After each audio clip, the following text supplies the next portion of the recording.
যতই চাপ আসুক, যতই ষড়যন্ত্র আসুক, আল্লাহ ওয়ালাদের ঈমান আরো বাড়বে, কমবে না। ঠিক কিনা?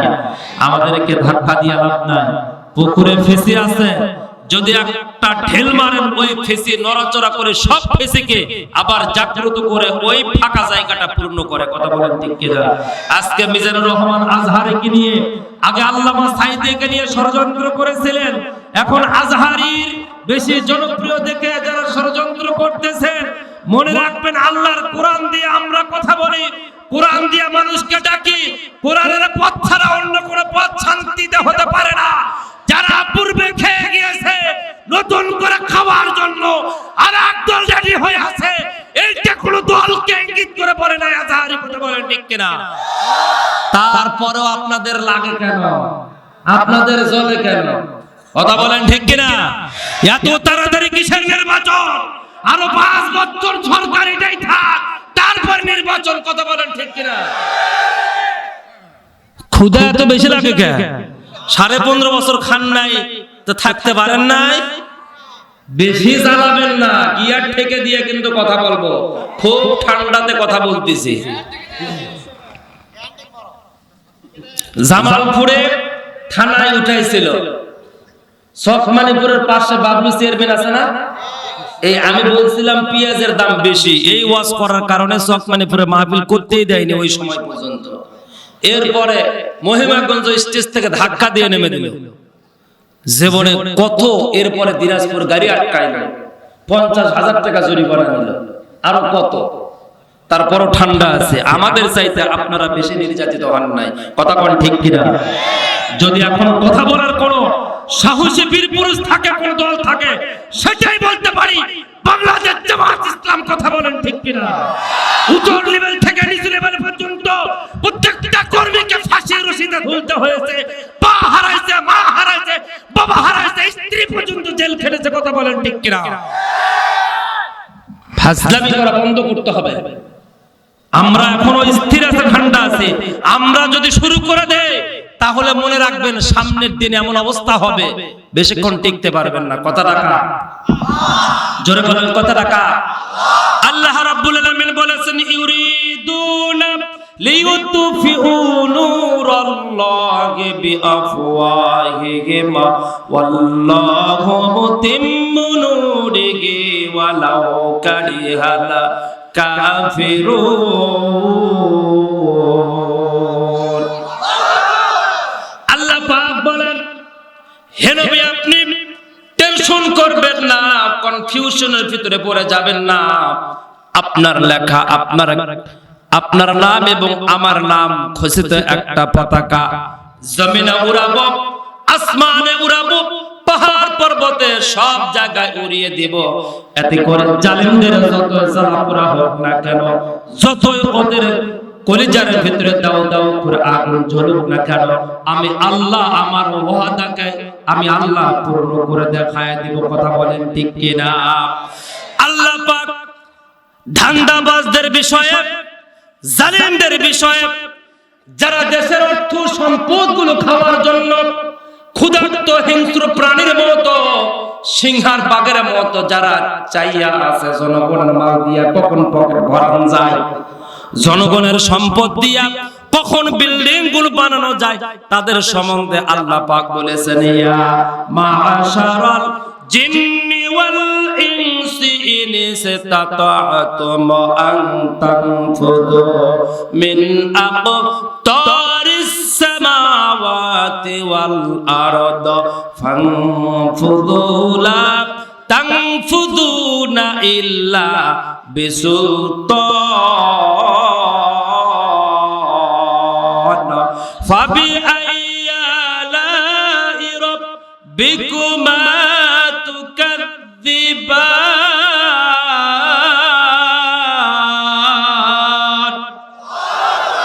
আমার জমিন যদি ভালো না লাগে, আমার আইন যদি ভালো না লাগে, জমিনটাকে ছেড়ে দাও।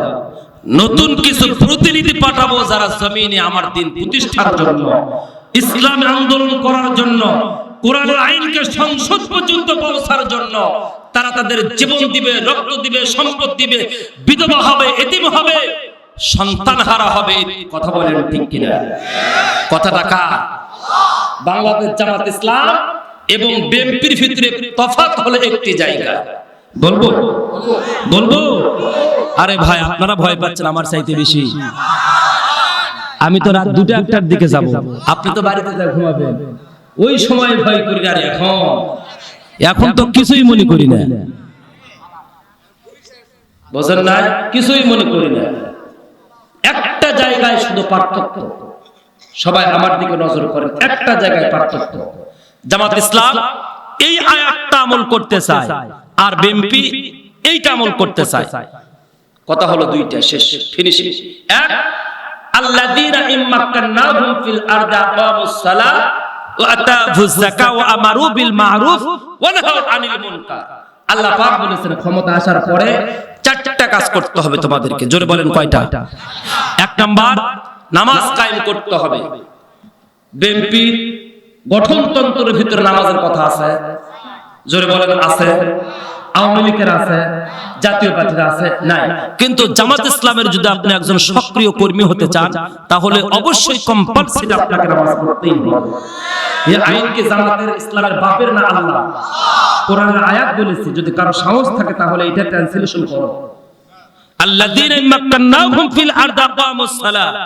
জমিনে যখন দায়িত্বপ্রাপ্ত প্রতিনিধি আমার কোন বান্দা আমার বান্দি হবে, তখন তাদের উপরে দায়িত্ব হলো 1 নাম্বার, তারা জমিনে নামাজ কায়েম করবে। কথা বলেন ঠিক কিনা?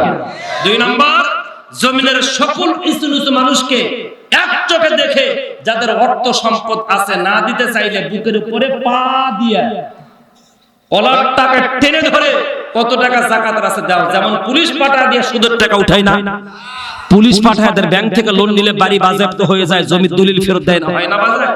ঢোল পিটায়, ওইরকম ঢোল পিটায় যাকাতের টাকা বড় লোকের কাছ থেকে আদায় করে বড় লোকের 3 তালা হবে, ভ্যানওয়ালার কিছুই থাকবে না, তা হতে পারে না। বৈষম্যহীন সমাজ হতে হবে। কথা বলেন ঠিক কিনা? এটাই বাংলাদেশে জামাত ইসলাম চায়, যা কার্ল মার্কস, লেনিন, হেগেল, মাও সেতুরের ভিতরে নাই। কথা বলেন ঠিক কিনা? এটার ভিতরে জামাত আর বিএনপির আর আওয়ামী লীগের তফাৎ। 3 নাম্বার, ভালো কাজের আদেশ করতে হবে আর অন্যায় যা ঘটবে তার বিরোধিতা করতে হবে। এই 5 তারিখের স্বাধীনের পরে চ্যালেঞ্জ করে 5 এলাকার মানুষদেরকে বলবো, কোন বিএনপি, আওয়ামী লীগ, জাতীয় পার্টির অথবা নিরপেক্ষ কোন মানুষ যদি বলতে পারে 64 জেলার ভিতরে একটি থানায় একটি গ্রামে বাংলাদেশ জামাত ইসলাম বা শিবির ইসলামী ওয়াল ইসলামিক পন্থা কোন নারী অথবা কোন পুরুষ দিয়ে ঢোল পিটে গান বাজনা করেছে, আল্লাহর কসম আগামী কাল থেকে কোন মাহফিলে কথা বলবে না। করেছে? বলেন করেছে? আল্লাহ রাব্বুল আলামিন বলেন, وَإِذْ قَالَ مُوسَى لِفَتَاهُ لَا أَبْرَحُ حَتَّى أَبْلُغَ مَجْمَعَ الْبَحْرَيْنِ أَوْ أَمْضِيَ حُقُبًا। যখন ওই লোকটা দাঁড়ায় বলল, সবচাইতে বড় জ্ঞানী কে? মুসা বলল আমি। আল্লাহ বলল অহংকারী করিও না মুসা, অহংকার আল্লাহ পছন্দ করে না, জালিমদেরকে আল্লাহ পাক পছন্দ করে না। আল্লাহ পাক যারা মাজলুম তাদের পক্ষে আল্লাহ চিরকাল থাকে। কথা বলেন ঠিক কিনা? আমার ভাইরা, মুসা নবী আল্লাহকে বললেন, আল্লাহ তাহলে আমি কি বলতে পারি? আল্লাহ বলল, মুসা সব জ্ঞান আমি তোমারে দেই নাই। এই জামানার ভিতরে তোমার চাইতে বড় একজন জ্ঞানী রয়েছে, তার জন্য সন্ধান করার জন্য বাড়ি থেকে বের হও। ঘরের ভিতরে বসে বসে জ্ঞান অর্জন করা যায় না, চেয়ারে বসে কিছু করবি নিয়ে ঘুরে ঘুরে নেতাগিরি করা যায় না। নেতাগিরি করতে গেলে জেল জরিমানা সহ্য করতে হয়, নেতাগিরি করতে গেলে এলাকার মানুষের বিপদের পাশে দাঁড়াইতে হয়, নেতাগিরি করতে গেলে হালাল রুজি খাইতে হয়, নেতাগিরি করতে গেলে পৃথিবীর সব চাইতে আল্লাহকে বেশি ভয় করতে হয়। আল্লাহকে যিনি ভয় করে উনি কখনো আপনার কাছ থেকে টাকা নিয়ে আপনার ছেলেকে স্কুলে চাকরি দিতে পারে না। কথা বলেন ঠিক কিনা? উনি ওনার বিবেক বহির্ভূত কাজ কখনো করতে পারে না, অনইসলামিক কোনো কাজ করতে পারে না। অনইসলামিক কাজ যেখানে হবে সেখানে নেতা গিয়ে বাধা দিবে, বরং নেতারা টাকা দিয়ে অনইসলামিক কাজকে সাপোর্ট করতেছে। এটা কি সত্য না মিথ্যা? আপনাদের চোখে পড়ে না?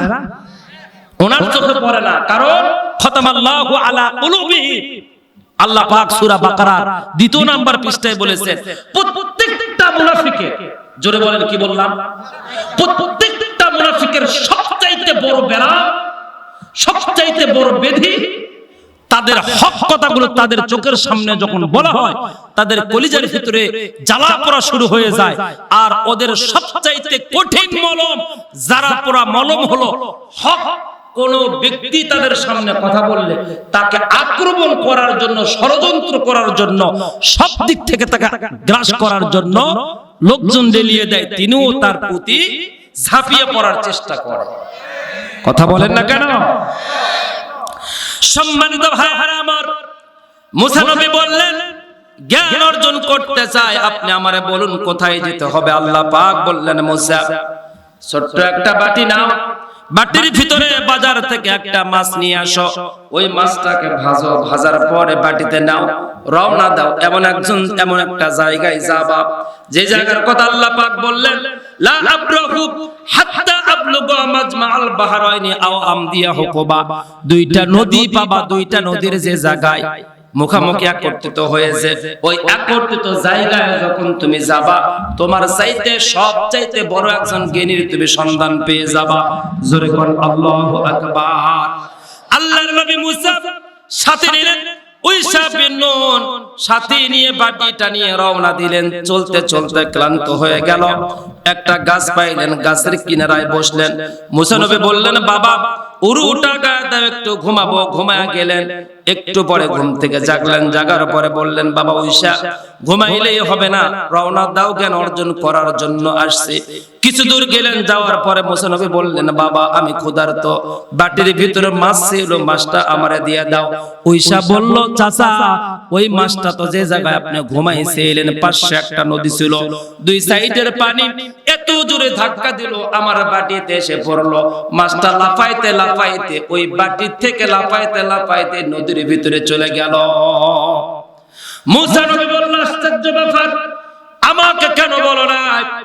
উইসা বিন নুন বলল চাচা ভয়ে বলে না, আপনাকে বললেই যে কি বলেন আপনি। এবার উইসা বিন নুন মুসা দুজন ব্যাক করে চলে আসলো, যে জায়গায় মাছটা ঝাপাইতে ঝাপাইতে নদীতে গিয়েছে ভাজা মাছ খুঁজতে খুঁজতে খুঁজতে খুঁজতে ঠিক উইসা বিন নুন বলল চাচা এই জায়গায় বসেছিলাম, এই দিক দিয়ে মাছটা চলে গিয়েছে, ওই জায়গাতে পানি ছুটে আসছে। যেমনি কাছে গিয়েছে নদীর কিনারায় দেখে একজন বৃদ্ধ মানুষ, মাথায় একেবারে বড় আলখিল্লা দেওয়া, আলখিল্লা দিয়ে বসে বসে মাথা নাড়াচ্ছে। ওই জায়গায় গিয়ে সালাম দিয়ে বসে আসসালামু আলাইকুম রাহমাতুল্লাহ। তখন বলছে ওয়া আলাইকুম সালাম রাহমাতুল্লাহি ওয়া বারাকাতুহু। আদ্দিন নাফসাক, আপনার পরিচয়টা কি? আপনি কি বনি ইসরাইলের মুসা? যেমনি বলছে মুসা, মুসা নবী থরথর করে কাঁপতে আর বলতেছে আমি যে বনি ইসরাইলের নবী মুসা, আপনি জানলেন কেমনে? বলে আমি জানবো না, এইটা আপনি বুঝলেনটা কেমনে? জোরে কোন মারহাবা। বলে বুঝতে পেরেছি, আপনার কাছে আমাকে আল্লাহ পাক পাঠা দিয়েছে, আপনি আমার একটু জ্ঞান অর্জন করার সুযোগ করে দেন। তখন খিজির আলাইহি ওয়াসাল্লাম বলতেছে আপনি পারবেন না, আপনি বাড়িতে চলে যান। বলে কি বলেন? কয়েকদিন যাবত বাড়ি থেকে বের হয়েছে, ঠিক মতো খাওয়া দাওয়া হয় না, ঘুম ঠিক মতো নাই, জ্ঞান অর্জন করার জন্য আসছে। বলে আপনি বড় রাগী, অযথা প্রশ্ন করেন, আপনি বাড়ি যান। বলে হুজুর মাফ করবেন, অযথা প্রশ্ন করব না, রাগও করব না, আপনি আছেন যতক্ষণ আমিও থাকবো ততক্ষণ। রেডি আছেন তো? বলেন আপনি আছেন যতক্ষণ না আমরা থাকবো, আমি আছি যতক্ষণ আপনারা আছেন ততক্ষণ। এই কথা যখন বললেন তখন মুসা আলাইহিস সালাম উইসা বিন নুনকে ব্যাক করে পাঠায় দিলেন বাড়িতে। দুইজন রওনা দিলেন। রওনা দেওয়ার পর নদীর কিনারা দিয়ে হাঁটতেছেন আর বলতেছেন নদীটা পার হয়ে কি করে পার হয়। হঠাৎ একটা চকচকে একটা নৌকা চলে আসলো। আসার পরে খিদির নবী এভাবে ইশারা দিয়ে কাছে ডাকলেন, ডেকে বললেন ওই কিনারায় পৌঁছায় দিবা, কিন্তু পয়সা আমার কাছে নাই, ওই মানুষের কাছেও নাই। তখন বললেন হুজুর আপনি যাবেন, এইটা কোনো ব্যাপার হলো না, কে ওঠেন ফিরিতে আপনারে পৌঁছায় দিব। আমার ভাইয়েরা, আমার বন্ধুগণ, নৌকাতে খিদির আর মুসাকে নিয়ে নিলেন। নেওয়ার পরে ওই কিনারায় গিয়ে মুসা আলাইহিস সালাম একটু ওই দেখি চঞ্চল মানুষ ঝাঁপ দিয়ে নৌকা থেকে নামছে। খিদির আলাইহি ওয়াসাল্লাম একটা পা নৌকায় আর একটা পা মাটি, কিন্তু মাটির পা মাটিতে আছে, নৌকার পা নৌকাতে আছে। একটা লাঠি ছিল হাতে, ওইটা দিয়ে জোরে করে মারছে গুতা, একেবারে নতুন নৌকা ছিদ্র হয়ে টপ টপ করে পানি উপরের দিকে উঠতেছে। মুসা নবী বলতেছে, আপনি আপনার বিবেক হলো কি? এইটা আপনার বিবেক হলো? কোন প্রকার ভাড়াও নিল না, টাকাও চাইলো না, অথচ আপনি বলতেছেন আপনি নিজে হাত দিয়া এই জায়গায় ঠোকা দিয়ে একটা নতুন নৌকা টেরা করলেন, তাই তো আপনার কাছে আমি জ্ঞান অর্জন করতে আসছি। তখন খিদির বলল, মুসা আপনি গো ব্যাক বাড়ি যান কে? বলে আপনার মতো মানুষকে আমি প্রথমে বলছি আপনি রাগীব মানুষ, জ্ঞান অর্জন করতে পারবেন না। মুসা নবী বলল, হুজুর মাফ করবেন, আর কোনোদিন বলবো না। কি খেলা খেলেছেন আল্লাহ রে আল্লাহ, তোমার খেলা চমৎকার, নাপাকে মানুষ বানাইয়া বসাইছো বাজারে। কি খেলা খেলেছো মাওলা রে তুমি, কাউরে দিলা 10টা সন্তান, জায়গা জমি নাই, কাউরে দিলা কোটি টাকা, একটাও সন্তান নাই। টাকা কড়ি ধন সম্পত্তি দিলা বেশি করে, মরার পরে জানাজা দিয়া কবরে নামাবে কে তারে রে? কি খেলা খেলেছ মাওলা রে তুমি, নির্দোষী রে। এই এলাকার এমপির নাম কি? সাবেক দুদু, ওই সেই দুদু, ওই বিন্দারা আছিল সেই দুদু। প্রতি বছর বিন্দারা 50,000 টাকা দিবার চায়, পরের বছর মাহফিল করবা যা কর্তৃপক্ষ কয় হুজুর টাকা দেন কইেন না, তাকবীর দিয়ে দেন না, খালি তাকবীর দেওয়া 1.5 টাকা দেন। ওই হালকাটা করবি কবে? তুমি নির্দোষী রে রাখছিলা দুদু জয়পুরহাট জেলখানা, অপরাধ করিয়া ছাত্রলীগ ঘুরত পাঁচ বেবে বাজার, নদীর পার ভাঙ্গে ও পার করে, এই তো নদীর খেলা। 4 তারিখের প্রধানমন্ত্রী হাসিনা, 5 তারিখে খেতা বালুস রেহনাকে নিয়া পালারে। কি খেলা খেলেছে আল্লাহ রে, লিল্লাহি তাকবীর। ওয়া মাকারু ওয়া মাকারাল্লাহ ওয়াল্লাহু খায়রুল মাকিরিন।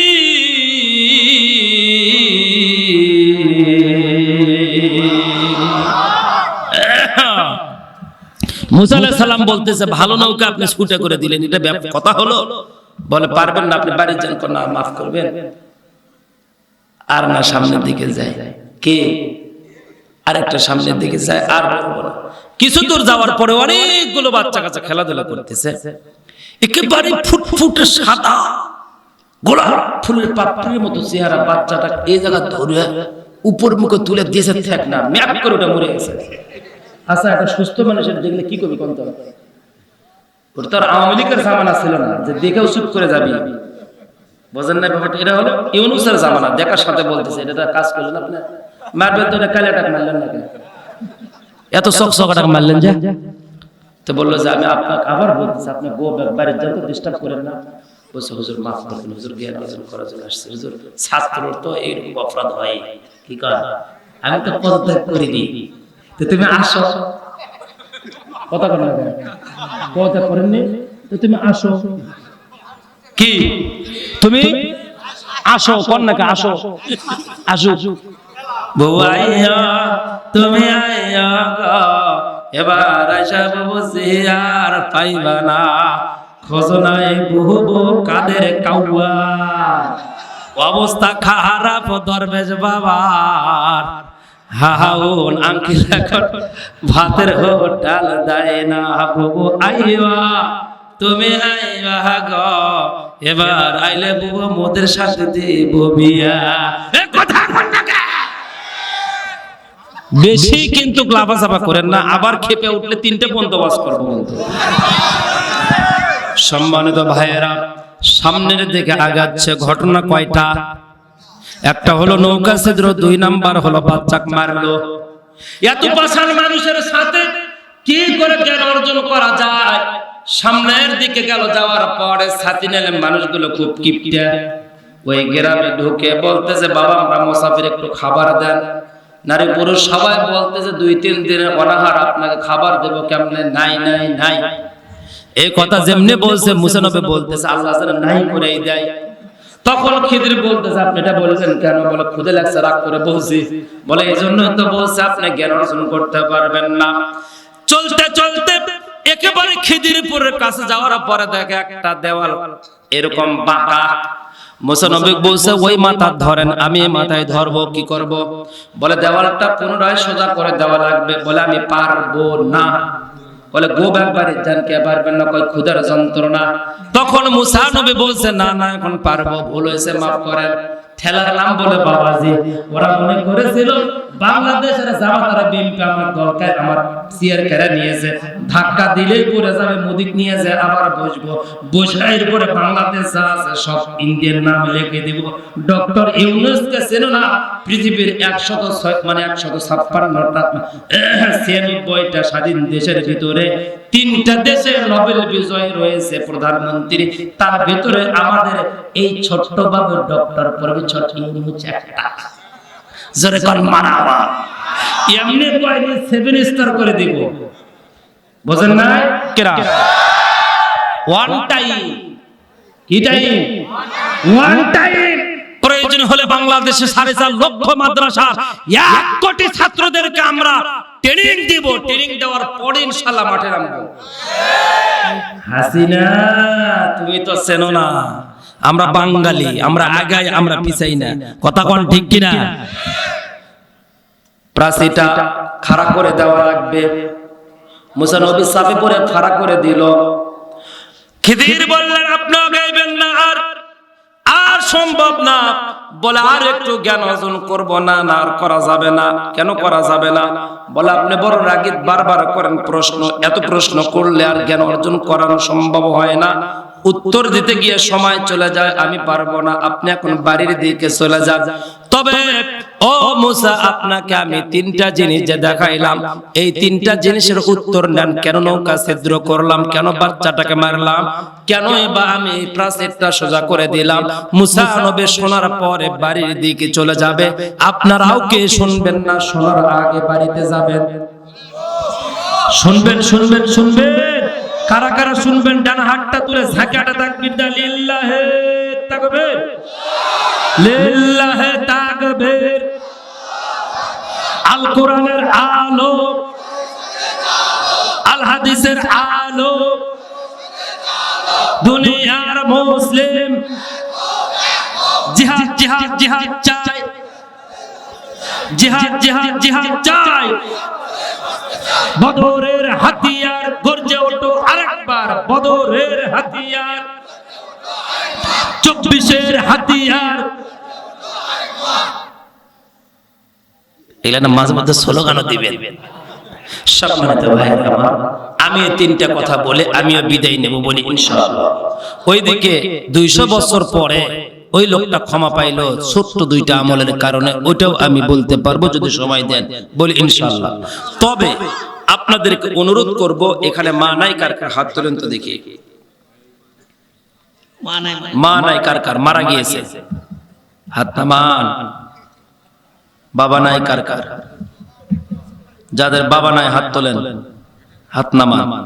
আমার পূর্বের হুজুর মা বাবার বিষয়ে আলোচনা করে গিয়েছেন, তাই না? শুধু আমি ছোট্ট একটা আলোচনা দিই। বৃহস্পতিবার কি বার? আগামীকাল কি বার? বুধবার। পরের দিনে কি বার? আচ্ছা, একটা সপ্তাহের মধ্যে মায়ের কবরের পাশে গিয়েছেন এরকম কোন সন্তান আছে যে হুজুর আমি জিয়ারত করার উদ্দেশ্যে মায়ের কবরের পাশে গেছি? 1 সপ্তাহের মধ্যে, গত 1 সপ্তাহের ভিতরে গেছিলেন আপনি? জিয়ারত করার উদ্দেশ্যে গেছিলেন? একজন, দুইজন, তিনজন, চারজন, হাত নামান। আচ্ছা, এই 4-5 জন মানুষ এক সপ্তাহের ভিতরে গিয়েছে। শোনেন, মুজাদ্দিদ আল-ফেসানি হুজুর যেহেতু মা বাবার বিষয়ে আলোচনা করেছে, আমি করব না। মুজাদ্দিদ আল-ফেসানি রাহমাতুল্লাহ আলাইহি বলেন, আমি আমার মায়ের কবরের পাশে দাঁড়ায়া জিয়ারত করে আমি চলে আসি। হঠাৎ করে মা দীর্ঘদিন পরে আমাকে স্বপ্নের ভিতরে বলল, মুজাদ্দিদ তুই আমার কবরের পাশে যেন আসিস না বাবা। তখন আমি আমার মাকে ঘুমের ভিতরে বললাম, মা তুমি আমার গর্ভধারিণী মা, আর তুমি বলতেছো আমি তোমার কবরের পাশে যাব না, এটা কি করে হয় মা? ইমোশনাল কাহিনী। মুজাদ্দিদ আল-ফেসানির মা বলল, বাবা তোরে আমি গর্ভে ধারণ করেছি, 2টা বছর 2.5টা বছর দুধ পান করাইলাম, 5 বছর তোর টয়লেট পরিষ্কার করলাম, প্রায় 9 থেকে 9.5 মাস পেটে করে ধারণ করে তোরে আমি বোঝা বহন করলাম। মুজাদ্দিদ রে, তোর দয়া লাগবে না, তোর দোয়া লাগবে না, তোর ভালোবাসা লাগবে না, আগামী বৃহস্পতিবার আমার কবরের পাশে আসবি না। তখন বলল, মা গোস্তাকে মাফ করবেন, কি অপরাধ করেছে যার কারণে বলতেছেন কবরের পাশে যাব না? ও মুজাদ্দিদ, তুই যখন আমার কবরের পাশে আসিস, আসার পরে আমি যে তোর মা, তোরে একটু কলিজা ভরে দেখব। আমি কলিজা ভরে তোরা আমার দেখা হয় না, আমার কলিজাটা ভরে না রে বাজার। মুজাদ্দিদ আল-ফেসানি রাহমাতুল্লাহি আলাইহি বলল, মা কেমনে দেখতে চাও? আমি তো মুখ খুলে যাই মা, আমি তো রুমাল দিয়ে পেছে যাই না, নিকাব পরে যাই না। মুজাদ্দিদ বল, মা তার মা বলে, বাবা তুমি যখন আমার কবরের পাশে দাঁড়াও, তখন আমার কবরের চতুর সাইড দিয়া তোমার সামনে দিয়া আসমান থেকে লক্ষ লক্ষ ফেরেশতা এসে দাঁড়িয়ে যায়। তুমি যখন হাত তোলো তখন তারাও হাত তোলে, তোমারে আমাকে কলিজা ভরে একটা নজর দেখতে দেয় না। মুজাদ্দিদ আল-ফেসানি আক্ষেপ করে বলল, মা আমারে যে তুমি দেখতে পাও না, এটাই কি তোমার কষ্ট? বলা, হ্যাঁ বাবা, মায়ের জন্য বাবার জন্য এর চাই তার বড় পাওয়া কি থাকে রে? একটা সন্তান মার বাবাকে যখন আব্বা আম্মা বলে ডাক দেয়, তখন আর পৃথিবীতে আর অন্য কিছু ভালো লাগে না রে বেটা, তুই আমার একটা নজর দেখার সুযোগ দিস না কেন? তখন মুজাদ্দিদ আল-ফেসানি বলল, মা আগামী বৃহস্পতিবারে যাব, কি করলে তুমি আমারে কলিজা ভরে দেখতে পাবা, এই কাজটাই আমারে তুমি শেখায় দাও। মুজাদ্দিদ আল-ফেসানির মা বলল, বাটারে আগামী বৃহস্পতিবারে যখন তুমি আমার কবরের পাশে আসবা, এসে হাত উত্তোলন করবা না, তুমি দাঁড়ায় থাকবা। কি করবে? তুমি আমার কবরের পাশে দাঁড়ায় থাকবা, দোয়া কালাম পড়বা, কিন্তু কবরে এসেই তুমি হাত উত্তোলন করবা না। মুজাদ্দিদ আল-ফেসানির মা বলল, তুমি যখন দোয়া কালাম পড়ে দাঁড়ায় থাকবা, ওই সময় আমি তোর মা তোরে একটু কলিজাটা ভরে তোর চেহারাটা দেখব রে বেটা। ও বেটা, জাদুল্লাহ আল্লামা জামুকশারী রাহমাতুল্লাহ আলাইহি তাফসীরে কাশফের ভিতরে বলেছেন, কোন সন্তান মায়ের কবরের পাশে গিয়ে শুধু সূরা ফাতিহার একটা আয়াত আলহামদুলিল্লাহ রাব্বিল আলামিন এতটুকুই বলে হাত উত্তোলন করে যখন বলবে রব্বির হামহুমা কামা রাব্বায়ানি সগীরা, এতটুকুই যখন বলে, আল্লাহর নবী বলেছেন, জারুল্লাহ আল্লামা জামুকশারী রাহমাতুল্লাহ আলাইহি তাফসীরে কাশফের ভিতরে লেখেন, ওই সন্তানের এতটুকু বলার পর পর হাতটা নামাবে, চোখের পানি নাকের ডগায় আসার আগে আল্লাহ পাক 1 নয় 2 নয় 40 বছরের জন্য কবর আযাব মাফ করে দেয়। সম্মানিত ভাইয়েরা আমার, এই জন্য জারুল্লাহ মানে মুজাদ্দিদ আল-ফেসানির মা বলতেছে, বাবা বৃহস্পতিবারে এসে হাত উত্তোলন করবা না, কিছু সময় দাঁড়ায় থাকবা, আমি তোমার কলিজাটা ভরে দেখবো বেটা। দেখার পরে তুই দোয়া কালাম পড়া শেষ হয়ে গিয়েছে, দেখাও হয়ে গেল, এখন তুই হাত উত্তোলন করবি, কোটি কোটি ফেরেশতা আসমান থেকে তোর সাথে সাথে বলবে আমিন। যখন তুই বলিস আল্লাহ আমার মাকে তুই ক্ষমা করে দে, আল্লাহ আমার মা ছোটবেলায় যে করে আমার পেট ধারণ করেছে, লালন পালন করেছে, কষ্ট করেছে, আল্লাহ কবরে তেমন করে আমার মায়ের সাথে এমন আচরণ করো, ওই সময় তোমার সাথে সাথে কোটি কোটি ফেরেশতা আমিন আমিন আমিন বলতে বলতে হাতগুলো এইভাবে উঁচু করতে থাকে, যার কারণে তোর মুখমণ্ডলটা আমি কলিজা ভরে দেখতে পারি না। আমার ভাইরা, আমার বন্ধুগণ, আপনার মা আপনার বাবা কতটা কষ্ট আপনার জন্য করে, আরে হাসপাতালে সন্তান অসুস্থ হয়ে থাকলে কখনো মোবাইলে কখনো নিজে গিয়ে আলু পাজলাম বাদ দিয়ে ধান কাটা বাদ দিয়ে হাল বোনা বাদ দিয়ে আপনি 5 বেবি ক্লিনিকে হাসপাতালে দৌড়াইছেন, অথচ আপনার মা আপনার বাবা এক সময় হাসপাতাল ছিল না এতগুলো বেশি, গরুর গাড়িতে করে ঘাড়ে করে কাঁধে করে নিয়ে গভীর রাত্রে অ্যাম্বুলেন্স সারা ভ্যান গাড়িতে করে এরপর আপনার হেরকিন বাতে জ্বালায় আপনারে কত দূর পর্যন্ত ডাক্তার ফকিরের কাছে নিয়েছে রে বাজার। বাড়ির পাশে বাজারে কবর, পেছনে পুকুরের ওপাশের কবর। একটা দিন বৃহস্পতিবার আপনি কেন যান না? মায়ের অভিশাপে আপনার সম্পদ বাড়ে না, বাবার অভিশাপে আপনার ব্যবসায় বরকত হয় না, মা বাবার অভিশাপের কারণে আপনার এত জমা এত জমি, তারপরও আপনি এখনো শান্তি পাচ্ছেন না। কারণটা কি বাজান? কারণ হলো বর্তমান বিশ্বের ভিতরে সবচাইতে বড় খেলোয়াড় মেসি। মেসি বলেছে মায়ের দোয়ার কারণে বিশ্বময় আমার পরিচিত হয়েছে, মা যদি অভিশাপ দিত আমার একবারে খেলাও হতো না এবং বিশ্বময় পরিচিত লাভ করতে পারতাম না। কাবার ইমাম মায়ের অভিশাপে বড় হয়েছে। আমার ভাইরা, আল্লাহর নবী সাহাবা মা বাবার অভিশাপের কারণে কালেমা পড়তে পারে নাই, মা বাবা দোয়া করেছে তারপরে কালেমা পড়ে মৃত্যু বরণ করেছে। এই জন্য বলতে চাই ছাত্রীর গ্রামের কে আছেন মা হারা বাবা হারা, একটা মাত্র সন্তান একটু হাত উত্তোলন করে বলবেন হুজুর আমার মায়ের জন্য, আমার বাবার জন্য। আমার মা আমার বাবা অন্ধকার কবরে হুজুর, বিগত 5-7-10 বছর হলো দেখি না, কোন হালত আছে তাও তো জানি না। আল্লাহর ঘর মসজিদের উদ্যোগে আজকের মাহফিল হুজুর, আমার মায়ের জন্য আমি 5,000 টাকা এখন দান না দিতে পারলে আলু তুলে দিব হুজুর। আল্লাহর কোন বান্দা আছে মায়ের জন্য দিবেন আর হাত উত্তোলন করে দোয়া করব।